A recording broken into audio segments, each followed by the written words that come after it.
Islam, Shalom, Hola, Aloha, Osio, Bonjour, Assalamu Alaikum. This your brother Zach Bay, Indigenous American Moor. Do you have questions about claiming your nationality? Are you confused or hesitant on how to get started or where to get started? Resources on what to study, questions and answers, maybe even a question on where to purchase an authentic fez. Help me help you. Book your session below. Use keywords Moorish nationality. Too late to do anything. I said we will lose every vow. We will have no clean food. We will have no natural health. Codex Alimentarius will destroy the population and our fertility by weaponizing our food on a global basis. And because we know that this is happening, if we elect to do nothing, then we become part of the evil. Evil? Yes, evil. Because this is all motivated by a clear, well-articulated, and very well-developed genocidal agenda. As hard to believe as it was back then in 2004, lots of people understand now that there is a genocidal depopulation agenda, which I call a war against the population of the earth. The World Health Organization, the United States government, the Council on Foreign Relations, the United Nations, and many other similar organizations have joined together in a shared vision. It's a wonderful vision. It's the vision of a sustainable planet. There will be blue skies everywhere. There will be clean, limpid water running everywhere. There will be green grass, and there will be cows lowing peacefully in the distance. And you and I and our children and our children's children will no longer exist. We will not be there to appreciate this beautiful, sustainable world because we will have been eliminated by the elite, by the globalists, since we, in their vision, are useless eaters. Who think that they can do their own research. Don't do any of your own research. Doing your own research is associated with conspiracy theory circles. This go-it-alone approach, doing your own research, that can have serious consequences. You should get prison time for even questioning the vaccines. Can we all stop saying, I need to do my own research? That phrase, do your own research, 4 words. 4 little words that are hurting America. Doing your own research hurts America! Everybody has a supercomputer in their hand that empowers them to do their own research, and that's the problem. You must not do your own research. I need to do my own research. I don't ever understand what that means. I'm doing my own research. You can't do your own research unless you're a scientist. Do your own research. Maybe you've told yourself you're playing it safe, you just want to wait and see since this is a new vaccine. No. Grow the up and get the vaccine. Unvaccinated people spread the virus. 13 elite families have been running this planet for hundreds, maybe thousands of years, in part by using magic and telling you that magic doesn't exist. So today, I'm going to expose a little bit of the magic that they use and a huge misconception that everybody who thinks that they're in the know perpetuates.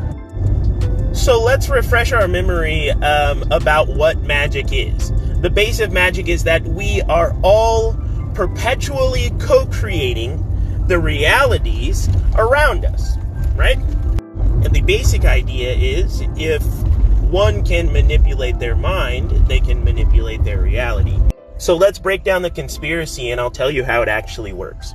So the idea, and I think this is one of the first conspiracy I ever heard 15, 20 years ago, was that the Illuminati or the evil cabal or whatever, goes by many different names, has to, by karmic law, tell people what they're doing before they do it, which is why sometimes we see, people say, like, in The Simpsons, The Simpsons are predicting things, or different TV shows or different mediums are predicting certain things or telling us certain things before they happen. And it's, some sort of arbitrary karmic law that they have to follow. That's incorrect. Keeping in mind the definition that we just set up for magic, what's happening is the exact opposite.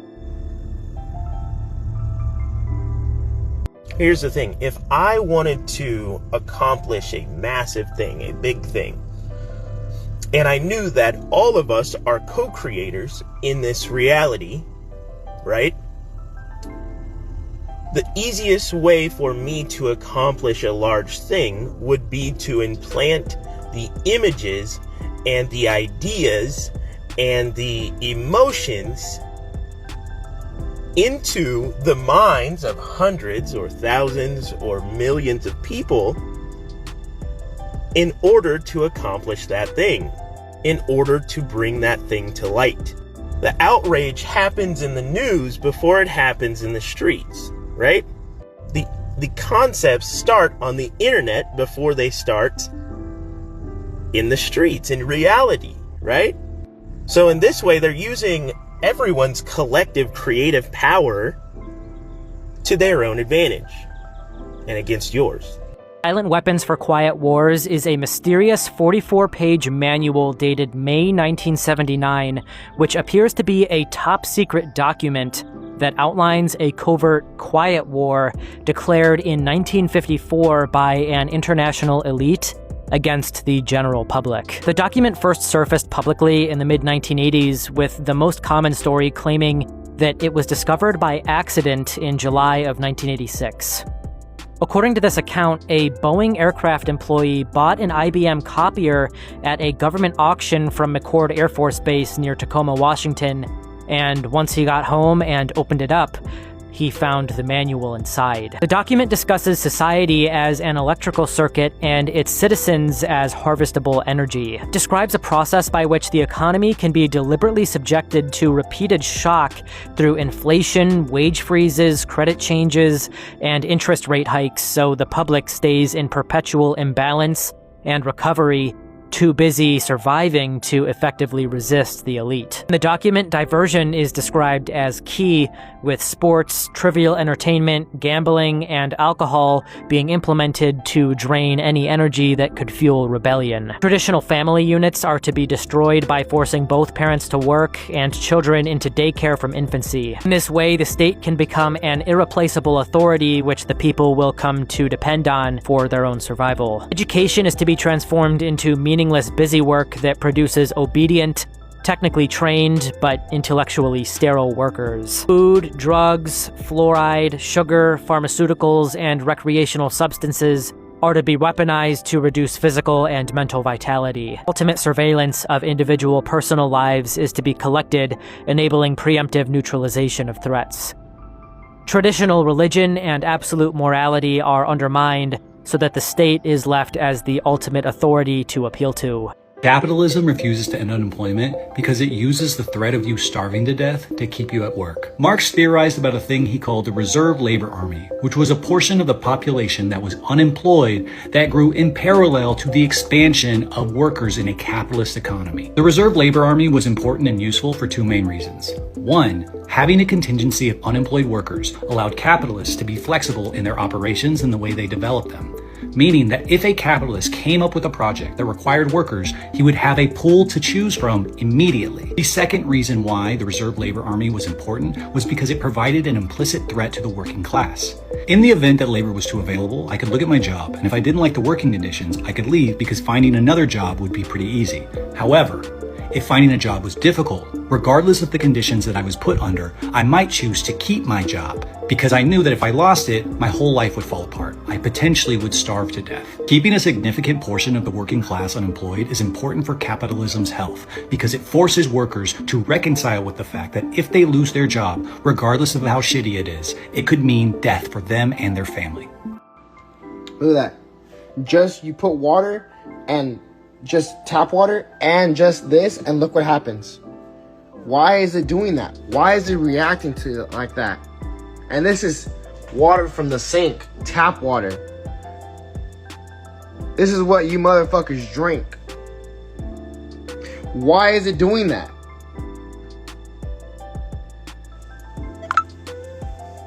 Y'all still want to drink tap water? I don't know about y'all doing. I don't know what y'all doing out here. That is disgusting. Look at that. It's still going.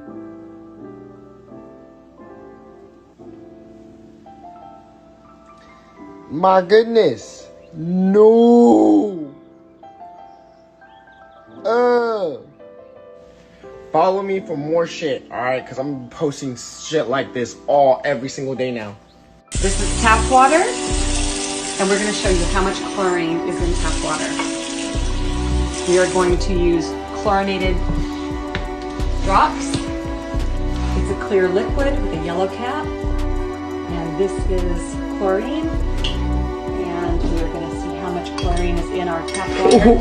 Now, in this demonstration, we're going to show you how fast chlorine absorbs into your skin. They say that chlorine is proven to cause cancer. It also affects the endocrine system and also is the leading cause of asthma, eczema, psoriasis. So we want to eliminate chlorine.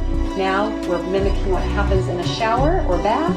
Take out our hand, do the same exact test. And we're going to stir that up. Where's the chlorine? It's in my hand. Islam, shalom, hola, aloha, bonjour, osio, assalamu alaikum, konnichiwa, jambo. It's your brother Zach Bay, Indigenous American Moor, coming to you live in full effect. Like, share, subscribe to my channel, hit the notification bell down below so you can be notified whenever I'm dropping some more new content. Leave a comment, interact with me. Thank you. I really do appreciate your viewership. And special thanks to like the 4 or 5 subscribers who always watching my content when I'm releasing it, you know, giving me that watch time. I really do appreciate you. All right, let's jump into another one. I've been putting this one together for a good little while. Food Wars, Useless Eaters. All right, that's what I want to call this one. I'm going to start off with some clips. Hopefully you enjoy those clips at the beginning, and I might show some more at the end to help drive my point home. But with this winter storm, hopefully everybody is staying warm, staying bundled up. They have some food and water. All right, I seen somebody online speaking about this. It was like, this storm is so weird. Don't you find it suspicious that it was like the storm moving in the south and then it moved north, then like back south, that a lot of the stores or corporation owners were talking about how sales were low. People were holding on to their coins. People weren't buying as much, you know, even over the holiday seasons. And then this storm comes out of nowhere, and like next you know, people are in stores buying up all kinds of products, you know? It's kind of like, did they use this storm, potentially geoengineer this storm in order to drive sales, in order to see how can we make these people panic buy, right? You know, just a question you can ask yourself. All right, so before we get into it, and before I let you go, you know, I really just wanted to shout out, pretty much reach out to you and let people know what to be aware of, you know, and kind of like just to touch base with everybody, you know. Let me know how I'm doing down below. Like, share, subscribe to my content, you know. I might be here one day, might be gone to the next. Like, voices like mine are always being silenced, always being shadow banned. Who knows if my channel is going to be here. If for the long haul, you know, I'm still going to keep trying to drop information, you know, swinging the sword, you know, speaking the good word and putting this information out there, you know, fighting the good fight, honestly. You know, because it's really not over till the fat lady sings, you know what I'm saying? Like, these people really think they have us in checkmate the way that they're operating out here on a global scale, right? It's just so much, you know, that's been going on this year, at the start of this year. So much to talk about, but in this video, I want to speak more about food wars, like this storm. The purchasing power, is your dollar really going as far? You know, there's talk about bioengineered food ingredients. There's talk about food shortages. There's talk about new technologies that are going to change the way that we shop, the way that we purchase food. All right, in some of my previous videos, I've mentioned this new agenda, all right? A manufactured famine, all right?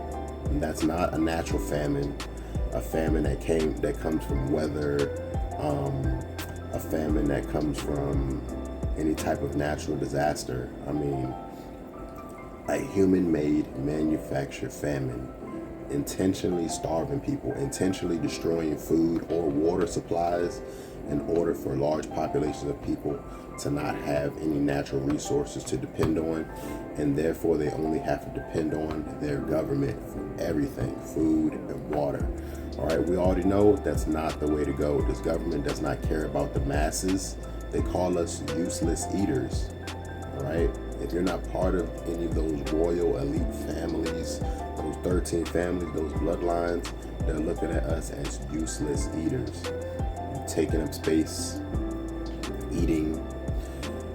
There was talk about population decline and decrease, but yet they want the so-called serfs, the so-called peasant class to keep breeding in order to make more workers, right? But yet they want to have complete control over our lives from birth, from conception to birth, all the way till death. They're commodifying our entire existence. The birthing process is commodified. There's a business behind it. The death process is commodified. There's a business behind it. Think about it. Every aspect of the human existence is being commodified and being profited from. By who? Ask yourself. How evil are these organizations, these entities, these groups? And who are they? They do a very good job at keeping themselves hidden, hiding, distracting, all right? They really don't want us to do our own research. They really don't want us to really pull out a magnifying glass and take a closer look at the details, right? There's an old saying that say the devil is in the details. The devil is in the details, right? These details they try to get us to overlook. They try to get us to look past, to close, to have a blind eye to turn away from, to not see. But the devil is there. When I say the devil, I mean evil. I mean negativity. Nothing that's good for you, me, future generations, for prosperity. Completely ungodly, fam. Right? Unholy, unnatural, unjust, unrighteous. All of that. And that's what these people are planning day and night. They're working non-stop. They're working non-stop, day and night. Every single day, every single night. They're planning years in advance. 50 years in advance, 100 years in advance. And they're working diligently to make sure that their plans come to fruition. They're even using Hollywood to give us images of dystopian futures so we can materialize those images and make them a reality, right? That's not how it's supposed to go. It's supposed to be prosperous, it's supposed to be free, it's supposed to be good. Everybody's supposed to have fresh food and fresh water to eat and to drink. We're supposed to be living a lot longer than we have been living in recent modern times, fam. All right, I don't want to make this video too long. Hopefully you enjoy these videos, these clips that I'm going to show, because, you know, I've been collecting them for a good while and they're helping me drive my point home, talking about this manufactured famine, who's potentially behind it, the new technology they're trying to roll out. All right, food production, natural food production is at risk, is at an all-time risk.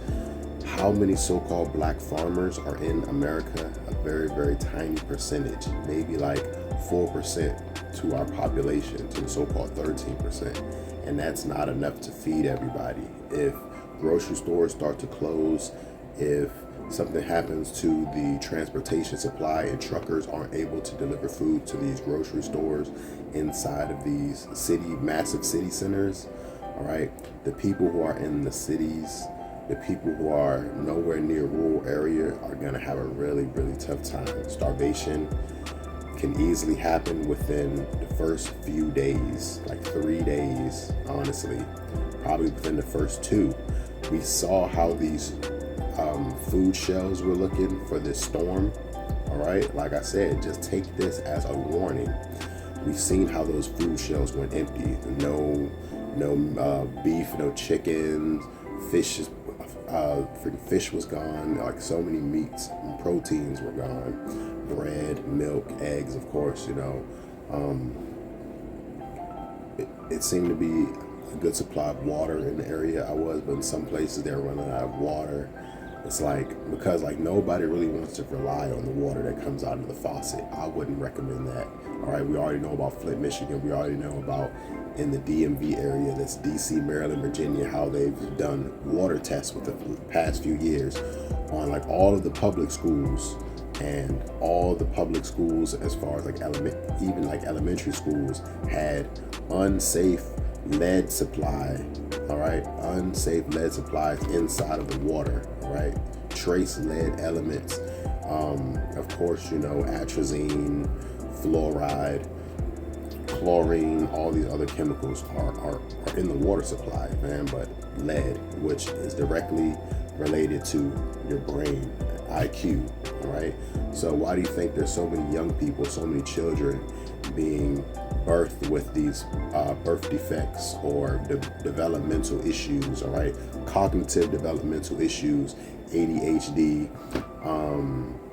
ADD are in direct connection to the FDA, the Food and Drug Administration. All right, they're supposed to view and monitor all things that humans or people, the citizenry, can potentially consume that could potentially be a dangerous or a detriment to our health as a whole. All right, the FDA is letting these things go through because they're paid and bought for by big pharma. They're lining the pockets of these people through their lobbyists. All right, they're lobbying and they're lining the pockets of the people who are making the decisions for us as a whole. They're no longer representing us as a people, fam. All right, I don't want to go too far into that, but excuse me. Let me know how I'm doing down below. Like, share, subscribe to my channel. Once again, this is your brother Zach Bay, Indigenous American Moor. Peace. Polyester is the new birth control. 75% of female dogs wearing polyester in this study couldn't get pregnant because it tanked their progesterone, the most important female hormone. Polyester creates an electrostatic field that disrupts hormone production. It's also loaded with endocrine disruptors like BPA and PFAS, which tank fertility too. Sports bras are also loaded with BPA, and they go directly into your breasts and lymphatic system. Get rid of the spandex, ladies. This is the first time we have ever seen a city sue big food companies. Accusing them of making people sick, among them Coca-Cola, PepsiCo, and Kraft Heinz. Our case is about companies who design food to be harmful and addictive and marketed their products to maximize profits. SF is accusing them of using tobacco-style tactics such as child-targeted marketing, addictive formulations, and concealing health risks like obesity, diabetes, and cancer. And we are being sold junk food by the same people that sold us cigarettes. Major tobacco firms acquired leading food companies in the 1980s, and more than half of the companies listed in the lawsuit have been directly implicated with big tobacco. We'll see how this turns out, but they could have a strong case. Going out to eat in 2026 is just seeing which restaurant can heat up Cisco the best. Here's the question behind this test. Are we trapped into eating the same mediocre food from New York to Alaska? And if so, why? And who's behind it? With restaurant traffic declining, cost-cutting becomes the logical next step. Distributors like Cisco are the perfect ones to do it, especially because they have a shady track record sourcing seafood processed using forced and slave labor in third world countries. Simply put, they have become too big to fail, serving 730,000 locations and raking in over $80 billion a year. Craziest part is Cisco actually tried to acquire US Foods, the second biggest distributor in the world. While this transaction was blocked, the implications would have been a devastating control of 3/4 of the national market for one-stop food service distributor. But peel it back another layer. Who owns Cisco? Could it be institutional investors like BlackRock, Vanguard, and State Street? This is what happens when essential food infrastructure is financialized and consolidated. We get homogenized food that loses what makes it special. We need to instead rely on our local communities to preserve historic flavor. We are the first generation in the history of the world that is too lazy to feed ourselves. For 300,000 years, humans sourced their own food, hunting, foraging, fishing, small plot farming. All of that collapsed in one generation, and it was anything but accidental. Corporations spent 70 years systemically replacing local farmers with global supply chains, cooking culture with processed food culture, nutrient-dense ingredients with hyper-palatable additives, and community food knowledge with advertising. Even our grandparents knew how to preserve food and cook from scratch. We really should all get closer to our food because independence from the centralized supply chain means freedom.